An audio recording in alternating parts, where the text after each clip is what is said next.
ସୁଭଦ୍ରା ଯୋଜନା ଆଜିର ବଡ଼ ଖବର। ଜାନୁଆରୀ 18, 2026 ଓଡ଼ିଶା ସରକାରଙ୍କ ସବୁଠାରୁ ଲୋକପ୍ରିୟ ମହିଳା କଲ୍ୟାଣକାରୀ ଯୋଜନା ସୁଭଦ୍ରାକୁ ନେଇ ଆଜି ଏକ ଗୁରୁତ୍ୱପୂର୍ଣ୍ଣ ଅପଡେଟ୍ ଆସିଛି। ଯେଉଁ ହିତାଧିକାରୀମାନେ ନିଜର ବାକି ଥିବା କିସ୍ତି ବା ନୂଆ କିସ୍ତି ଅପେକ୍ଷାରେ ଥିଲେ, ସେମାନଙ୍କ ପାଇଁ ତାରିଖରେ ସାମାନ୍ୟ ପରିବର୍ତ୍ତନ କରାଯାଇଛି। 1.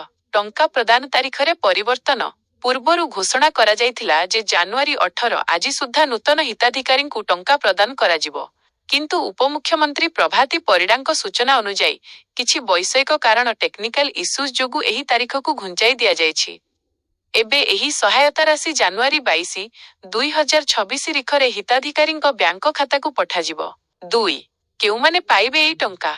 ଏହି ପର୍ଯ୍ୟାୟରେ ମୋଟ 4,57,681 ଜଣ ମହିଳା ଉପକୃତ ହେବେ। ଏହାର ବିଭାଜନ ନିମ୍ନମତେ।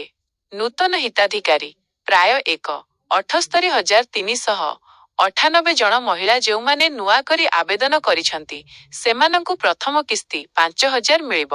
ବାକି ଥିବା ହିତାଧିକାରୀ ପ୍ରାୟ 2,55,265 ଜଣ ମହିଳା ଯେଉଁମାନେ ଯୋଗ୍ୟ ଥାଇ ମଧ୍ୟ ଟେକ୍ନିକାଲ ସମସ୍ୟା ଯୋଗୁଁ ପ୍ରଥମ ବା ଦ୍ୱିତୀୟ କିସ୍ତି ପାଇନଥିଲେ, ସେମାନଙ୍କୁ ଏହି ଦିନ ଏକାସାଙ୍ଗରେ 10,002ଟି କିସ୍ତି ମିଳିବାର ସମ୍ଭାବନା ଅଛି।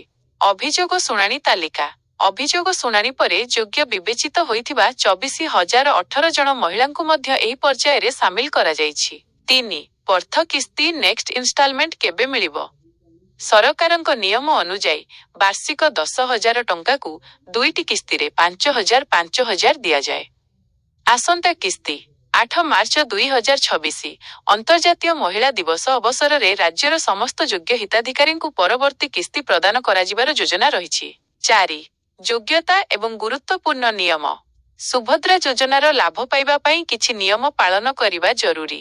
ବୟସ ସୀମା 2025 ବିନା 26 ଆର୍ଥିକ ବର୍ଷ ପାଇଁ ହିତାଧିକାରୀଙ୍କ ବୟସ 01/04/2025 ସୁଦ୍ଧା 21 ବର୍ଷରୁ 60 ବର୍ଷ ମଧ୍ୟରେ ହୋଇଥିବା ଆବଶ୍ୟକ। ଆଧାର ଓ ବ୍ୟାଙ୍କ ଲିଙ୍କ। ଆପଣଙ୍କ ବ୍ୟାଙ୍କ ଆକାଉଣ୍ଟ ସହିତ ଆଧାର ନମ୍ବର ଲିଙ୍କ ରହିବା ସହ ଡିବିଟି ଡାଇରେକ୍ଟ ବେନିଫିଟ ଟ୍ରାନ୍ସଫର ସକ୍ରିୟ ଥିବା ଅନିବାର୍ଯ୍ୟ। ଅଯୋଗ୍ୟତା ଯଦି ପରିବାରର କେହି ସରକାରୀ ଚାକିରିଆ, ଆୟକରଦାତା ବା ରାଜନୈତିକ ପଦବୀରେ ଅଛନ୍ତି, ସେମାନେ ଏହି ଯୋଜନାରୁ ବାଦ ପଡ଼ିବେ। ନିକଟରେ ସରକାର ପ୍ରାୟ 83,000 ଅଯୋଗ୍ୟ ଆବେଦନକାରୀଙ୍କୁ ତାଲିକାରୁ ବାଦ ଦେଇଛନ୍ତି।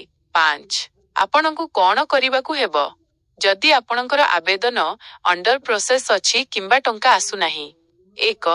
ନିଜ ବ୍ୟାଙ୍କକୁ ଯାଇ ଇ-କେୱାଇସି ଏବଂ ଡିବିଟି ଷ୍ଟାଟସ୍ ଯାଞ୍ଚ କରନ୍ତୁ। 2.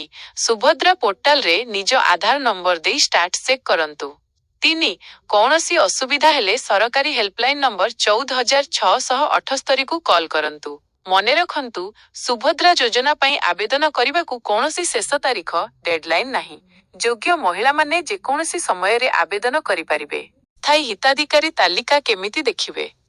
ସରକାର ପ୍ରତିଟି ଗ୍ରାମ ପଞ୍ଚାୟତ ଏବଂ ୱାର୍ଡ ଅନୁସାରେ ହିତାଧିକାରୀଙ୍କ ତାଲିକାରେ ଉପଲବ୍ଧ କରାଇଛନ୍ତି। ୱେବସାଇଟ ସୁଭଦ୍ରା ପୋର୍ଟାଲ subhadra.odisha.gov.in କୁ ଯାଇ ବେନିଫିସିଆରୀ ଲିଷ୍ଟ ଉପରେ କ୍ଲିକ୍ କରନ୍ତୁ। ସୂଚନା ଚୟନ ନିଜର ଜିଲ୍ଲା, ବ୍ଲକ, ୟୁଏଲ୍ବି ଏବଂ ଗ୍ରାମ ପଞ୍ଚାୟତ ୱାର୍ଡ ଚୟନ କରନ୍ତୁ। ତାଲିକା ଡାଉନଲୋଡ। ଏହାପରେ ଆପଣ ଏକ PDF ଫାଇଲ ଦେଖିବାକୁ ପାଇବେ, ଯେଉଁଥିରେ ଆପଣ ନିଜ ନାମ ଖୋଜିପାରିବେ। 2. ଯଦି ତାଲିକାରେ ନାମ ନାହିଁ ବା ରିଜେକ୍ଟେଡ୍ ଦେଖାଉଛି? ଯଦି ଆପଣଙ୍କ ଆବେଦନ ଖାରଜ ରିଜେକ୍ଟ ହୋଇଛି, ତେବେ ନିମ୍ନଲିଖିତ ପଦକ୍ଷେପ ନିଅନ୍ତୁ। କାରଣ ଖୋଜନ୍ତୁ।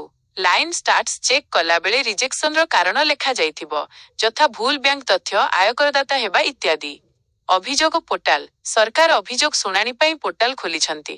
ଆପଣ ନିକଟସ୍ଥ ମୋ ସେବା କେନ୍ଦ୍ର ମୋ ସେବା କେନ୍ଦ୍ରକୁ ଯାଇ ଅଭିଯୋଗ କରିପାରିବେ। କ୍ଷେତ୍ର ଅନୁସନ୍ଧାନ ଫିଲ୍ଡ ସର୍ଭେ। ଯଦି ଆପଣ ପ୍ରକୃତରେ ଯୋଗ୍ୟ କିନ୍ତୁ କୌଣସି ଭୁଲ ତଥ୍ୟ ଯୋଗୁଁ ବାଦ ପଡ଼ିଛନ୍ତି, ତେବେ ସରକାରୀ ଅଧିକାରୀମାନେ ଘରକୁ ଆସି ଯାଞ୍ଚ କରିବେ ଏବଂ ଆପଣଙ୍କୁ ପୁଣି ସାମିଲ କରାଯିବ। 3. ସୁଭଦ୍ରାର ମୁଖ୍ୟ ବିନ୍ଦୁ। 5 ବର୍ଷର ସହାୟତା। ଏହି ଯୋଜନାରେ ମୋଟ 50,000 ପ୍ରଦାନ କରାଯିବ। ପ୍ରତିବର୍ଷ 10,000 2ଟି କିସ୍ତିରେ ମିଳିବ। ATM କମ୍ ଡେବିଟ୍ କାର୍ଡ। ହିତାଧିକାରୀଙ୍କୁ ଏକ ସ୍ୱତନ୍ତ୍ର ସୁଭଦ୍ରା କାର୍ଡ ଦିଆଯିବ, ଯାହା ମାଧ୍ୟମରେ ସେମାନେ ଟଙ୍କା ଉଠାଇ ପାରିବେ। ଡିଜିଟାଲ ପେମେଣ୍ଟ ପ୍ରୋତ୍ସାହନ। ଯଦି ଜଣେ ମହିଳା ଅଧିକ ଡିଜିଟାଲ କାରବାର ଡିଜିଟାଲ ଟ୍ରାନ୍ସାକ୍ସନ କରନ୍ତି, ତେବେ ତାଙ୍କୁ ସରକାରଙ୍କ ତରଫରୁ ଅତିରିକ୍ତ କ୍ୟାଶବ୍ୟାକ୍ ବା ବୋନସ୍ ମିଳିବାର ବ୍ୟବସ୍ଥା ରହିଛି। 4. ଟଙ୍କା ପାଇବା ପାଇଁ ଆବଶ୍ୟକ ସିଙ୍ଗଲ ବ୍ୟାଙ୍କ ଆକାଉଣ୍ଟ। ଅନେକ ମହିଳା ଜଏଣ୍ଟ ଆକାଉଣ୍ଟ ଦେଉଥିବାରୁ ଟଙ୍କା ଆସିବାରେ ସମସ୍ୟା ହେଉଛି। ସରକାରଙ୍କ ନୂଆ ନିୟମ ଅନୁଯାୟୀ ହିତାଧିକାରୀଙ୍କର ନିଜସ୍ୱ ସିଙ୍ଗଲ ଆକାଉଣ୍ଟ ରହିବା ଅନିବାର୍ଯ୍ୟ।